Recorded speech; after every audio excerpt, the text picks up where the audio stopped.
Friends, मैं नेहा शर्मा अपने channel कक्षा शिक्षा में एक बार फिर हाजिर हूँ और आज की इस वीडियो में हम ब्लड प्रेशर से रिलेटेड सारे टॉपिक्स को कवर करेंगे। आज हम क्या क्या टॉपिक्स पढ़ने वाले हैं। आज हम पढ़ेंगे कि ब्लड प्रेशर होता क्या है, ब्लड प्रेशर के कितने टाइप होते हैं, किस इंस्ट्रूमेंट से ब्लड प्रेशर को मेजर किया जाता है और हाइपरटेंशन क्या होता है। आज हम इन टॉपिक्स पे बात करेंगे। तो चलिए स्टार्ट करते हैं आज का ये टॉपिक। फ्रेंड्स, सबसे पहले समझते हैं कि ब्लड प्रेशर क्या होता है। हम ब्लड प्रेशर को हिंदी में रक्तचाप कहते हैं। अब ब्लड प्रेशर को समझते हैं कि ब्लड प्रेशर क्या होता है। जब हार्ट पूरी बॉडी में ब्लड को पहुंचाने का काम करता है, वो जिस प्रेशर से करता है उस प्रेशर को हम ब्लड प्रेशर कहते हैं। उसके बाद ब्लड प्रेशर 2 पार्ट्स में डिवाइडेड होता है। फर्स्ट पार्ट को हम सिस्टोलिक प्रेशर कहते हैं एंड सेकेंड पार्ट को हम डायस्टोलिक प्रेशर कहते हैं। इससे पहले, इन दोनों को समझने से पहले हम इस सिस्टोल वर्ड को समझते हैं। What is systole? सिस्टोल क्या होता है? हार्ट बीट का वो फेज जब हार्ट कॉन्ट्रैक्ट करता है एंड ब्लड को वो आर्टरीज में पंप करता है, उसको हम क्या कहते हैं? सिस्टोल। एंड डायस्टोल क्या होता है? हार्ट बीट का वो फेज जब हार्ट रिलैक्स करता है एंड वो ब्लड को चैम्बर्स में फिल करने के लिए अलाउ करता है, तो उस फेज को हम क्या कहते हैं? डायस्टोल। चलिए अब इसके डेफिनेशन को समझते हैं। सिस्टोलिक प्रेशर क्या होता है एंड डायस्टोलिक प्रेशर क्या होता है। सिस्टोलिक प्रेशर की डेफिनेशन समझते हैं। The maximum pressure at which the blood leaves the heart through the main artery during contraction phase is called systolic pressure. Means इसका मतलब समझिए, कॉन्ट्रैक्शन का वो फेज जहां पे सबसे ज्यादा मैक्सिमम प्रेशर होता है। मैक्सिमम प्रेशर में जब ब्लड हार्ट से निकलकर मेन ऑर्टा से होते हुए पूरी बॉडी में पहुंचता है, तो उसको हम क्या कहते हैं? Systolic pressure. यहाँ पर कॉन्ट्रैक्शन फेज होता है। अब डायस्टोलिक प्रेशर के डेफिनेशन को समझते हैं। यहाँ पर आर्टरीज में मिनिमम प्रेशर होता है और ये कैसा फेज होता है? ये रिलैक्सेशन फेज होता है और इसको हम क्या कहते हैं? Diastolic pressure. चलिए अब इन दोनों के डिफरेंस को समझते हैं। प्रेशर में यहाँ पर कैसा प्रेशर होता है? मैक्सिमम। मींस यहाँ पे हाई प्रेशर होगा। हार्ट का जो प्रेशर होगा, जो ब्लड में ब्लड हमारा फ्लो कर रहा है आर्टरीज में, उसका प्रेशर कैसा होगा? यहाँ पे हाई होगा, मैक्सिमम होगा। और डायस्टोलिक प्रेशर में कैसा होगा? लो होगा, मिनिमम होगा। अगर बात फेज की करें तो सिस्टोलिक प्रेशर में कॉन्ट्रैक्शन फेज होता है एंड डायस्टोलिक प्रेशर में रिलैक्सेशन फेज होता है। यहाँ पे कॉन्ट्रैक्ट करता है हार्ट और यहाँ पे रिलैक्स करता है। देन अब नॉर्मल वैल्यूज की बात करें, उससे पहले ये जान लेना जरूरी है कि किस इंस्ट्रूमेंट से ब्लड प्रेशर को मेजर किया जाता है। जिस इंस्ट्रूमेंट से ब्लड प्रेशर को मेजर किया जाता है उसको हम क्या कहते हैं? स्फिग्मोमैनोमीटर। इसकी स्पेलिंग ध्यान से देख लीजिए। SPHYGMOMANOMETER, sphygmomanometer. ये मेजरिंग इंस्ट्रूमेंट है। किसको मेजर करता है? ब्लड प्रेशर को। अब चलिए देखते हैं कि इसकी कुछ नॉर्मल वैल्यूज होती हैं जो हर इंसान में, हर पर्सन में नॉर्मली होती है। कितनी होती है? सिस्टोलिक प्रेशर हमारा नॉर्मली कितना होता है? 120 mercuric millimetre. Okay. And diastolic pressure कितना होता है? 80 मर्करिक मिलीमीटर। अब मान लीजिए कि अगर हम यंग एज में हैं, सो कितना ये वेरी कर सकता है? मीन्स कितना चेंज हो सकता है? तो अगर हम चेंज की बात करें तो यंग एजेस में ये 110 सिस्टोलिक प्रेशर होता है एंड डायस्टोलिक 75। इसको हम इस तरह से भी लिख सकते हैं, जैसे मैंने यहाँ पे लिखा है 120/80। मीन्स ये मैक्सिमम प्रेशर है एंड ये मिनिमम प्रेशर है। सो यंग एज में ये इतना वेरी कर सकता है, इतना चेंज हो सकता है। मान लीजिए 120, 110 इतना डिफरेंस हो सकता है इसमें, एंड 80 एंड 75 का डिफरेंस हो सकता है। अब ओल्ड एज की बात करें तो हमारा प्रेशर कितना रहता है? 145 to 90। मीन्स सिस्टोलिक 145 होगा एंड डायस्टोलिक 90 हो सकता है। इसमें कोई चिंता वाली बात नहीं है। तो फ्रेंड्स, चलिए अब बात करते हैं मेजरमेंट की कि किस तरह से इस इंस्ट्रूमेंट से, स्फिग्मोमैनोमीटर से किस तरह से मेजर किया जाता है ब्लड प्रेशर को। सबसे पहले देखते हैं कि कितने फेजेस में इसको किया जाता है। इसको 3 फेजेस में किया जाता है मेजरमेंट। सबसे पहला है कि कफ का जो प्रेशर होगा वो सिस्टोलिक प्रेशर से ग्रेटर होगा। सेकेंड है कि कफ का जो प्रेशर है वो सिस्टोलिक प्रेशर के इक्वल होगा। एंड थर्ड फेज होता है कि कफ का जो प्रेशर है वो डायस्टोलिक प्रेशर के इक्वल होगा। तो सबसे पहले हम फर्स्ट पार्ट को समझते हैं, जब कफ का प्रेशर डिस्टोलिक प्रेशर से ग्रेटर होगा। तो चलिए देखते हैं। इस तरह से ये इंस्ट्रूमेंट होता है, स्केल होता है बेसिकली। इस स्केल में मरकरी होती है जो कि ऊपर की तरफ को जाती है। यहाँ पे एक कफ आपको दिख रहा होगा, इसको हम क्या कहते हैं, कफ। ये किसी भी पर्सन की हैंड पे इस तरह से रैप किया जाता है। रैप करने के बाद यहाँ इस तरह से दो फ्लैट ट्यूब्स आपको नजर आ रही होंगी, एक इंस्ट्रूमेंट के साथ जॉइंट होगी और दूसरी में एक पंपिंग टाइप रबड़ कफ होता है, उसके साथ ये जुड़ी हुई होती है। सो करते क्या है, इसको हम प्रेस करते हैं। प्रेस करने से ये क्या हो जाता है, इन्फ्लेट हो जाता है। जब ये इन्फ्लेट हो जाएगा तो ये आर्टरी को यहाँ ब्लॉक कर देगा, यहाँ पे कोई ब्लड का फ्लो नहीं हो रहा, मीन्स आर्टरी हमारी क्लोज हो गई है। और इसको तब तक करना है जब तक कि जो ये हमारी मरकरी है ये कहाँ तक ना चली जाए, 200 तक ना चली जाए। ओके, इसको 120 से अबव रखते हैं हम, 200 तक मान लीजिए हमने इसको मैक्सिमम इंक्रीज कर दिया। उसके बाद आप देखेंगे कि यहाँ पे जो प्रेशर है कफ का वो 120 से ज्यादा हो जाएगा, यानी कि आप देख रहे हैं 120 से ग्रेटर चला गया और इसको कहाँ तक इंक्रीज करना है, 200 मर्करिक मिलीमीटर तक इसको इंक्रीज करना है। तो फ्रेंड्स, इस फेज में स्टेथोस्कोप में कोई भी साउंड हमें सुनाई नहीं देगी।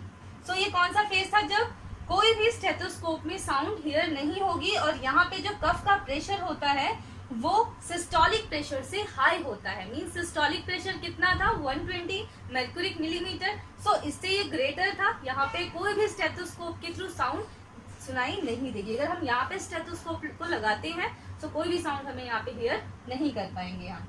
चलिए अब सेकंड फेज को समझते हैं कि किस तरह से यहाँ पे स्टेथोस्कोप लगेगा और कैसे वो सिस्टोलिक प्रेशर के इक्वल होगा। हम सेकंड फेज को समझते हैं। सेकंड फेज में कफ का जो प्रेशर है वो सिस्टोलिक प्रेशर के इक्वल होगा। तो अभी मैं आपको प्रोसेस समझाती हूँ।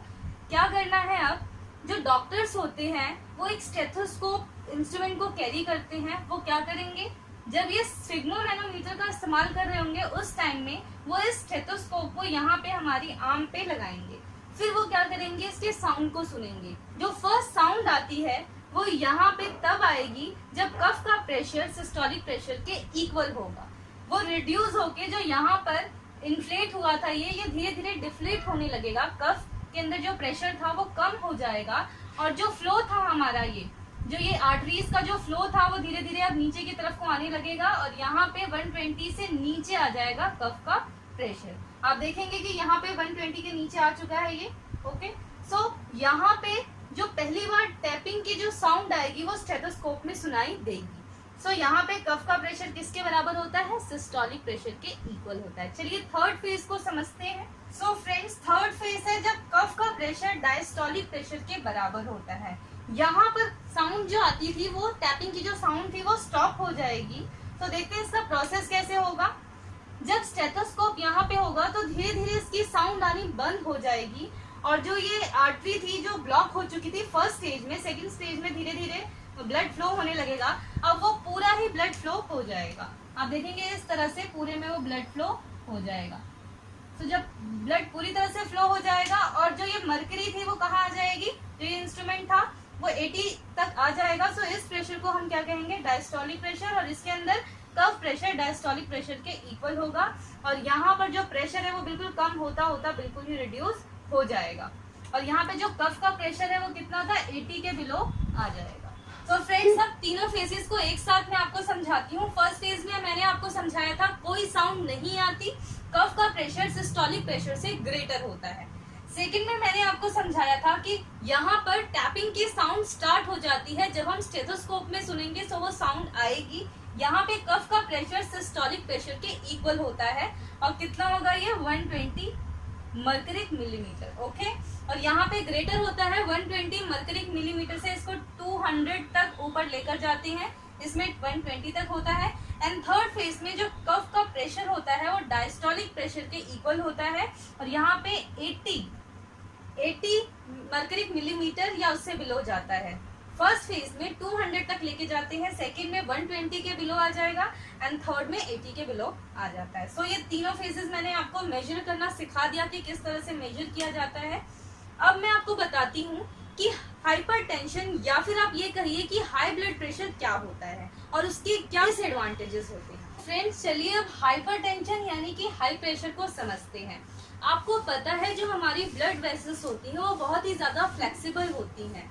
जब ब्लड उनसे फ्लो होता है हाई प्रेशर में सो वो उसको बर्दाश्त कर लेती हैं क्योंकि वो बहुत ज्यादा फ्लेक्सिबल होती हैं। लेकिन मान लीजिए कि अगर किसी कारण से उसमें कोई रेसिस्टेंस सब्सटेंस आ रही है वो फ्लो अच्छे से नहीं कर पा रही है। मान लीजिए कुछ भी कारण हो सकता है, जैसे कि ब्लड में जो गाढ़ापन ब्लड का ज्यादा हो जाना, मीन्स ब्लड का कंसेंट्रेशन ज्यादा हो जाना, लिक्विड का जो अमाउंट है ब्लड में वो ज्यादा हो जाना, या फिर जो ब्लड वेसल्स का जो डायमीटर है वो बढ़ जाना। सो जिसकी वजह से क्या हो जाता है, ब्लड का प्रेशर और भी ज्यादा यहाँ पे हाई हो जाता है। एग्जाम्पल के तौर पे अगर मैं पाइप को आगे से दबाती हूँ तो उसका जो प्रेशर है वो इंक्रीज हो जाएगा आगे की तरफ। इसी तरह से ऐसे ही प्रेशर बढ़ने की वजह से जो ये ब्लड वेसल्स होती हैं, इनकी जो वॉल्स होती हैं वो रैप्चर हो जाती हैं। मान लीजिए कि अगर डायमीटर बढ़ जाता है, मीन्स मान लीजिए अगर यहाँ पे चोट लग जाती है, यहाँ पे ये जो वॉल्स हैं इनको चोट लग जाती है, ये कहीं से खराब हो जाते हैं, मीन्स कहीं से रैप्चर हो जाते हैं ऊपर से और नीचे से। तो यहाँ पे क्या होता है,